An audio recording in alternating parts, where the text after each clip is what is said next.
നടപ്പാതകൾ കാടുപിടിച്ചതോടെ പുൽക്കാടുകൾ വെട്ടിമാറ്റി ശുചീകരണ പ്രവർത്തനം. കുമരനെല്ലൂർ അറക്കൽ റെസിഡൻസ് അസോസിയേഷന്റെ നേതൃത്വത്തിലായിരുന്നു 2 ദിവസം നീണ്ടുനിന്ന ശുചീകരണ യജ്ഞം.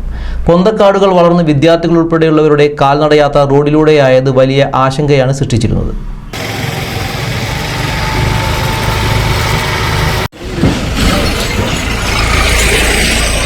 എഞ്ചിനീയർ റോഡ് അറക്കൽ പള്ളി മുതൽ സൊസൈറ്റി വരെയുള്ള റോഡിന്റെ ഇരുവശവുമാണ് കാട് പിടിച്ച് കിടന്നിരുന്നത്.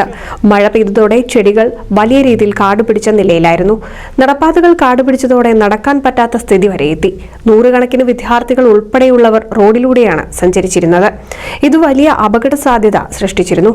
ഇതിനാണിപ്പോൾ അറക്കൽ റെസിഡൻസ് അസോസിയേഷൻ പ്രവർത്തകരുടെ ശുചീകരണത്തോടെ പരിഹാരമായത്.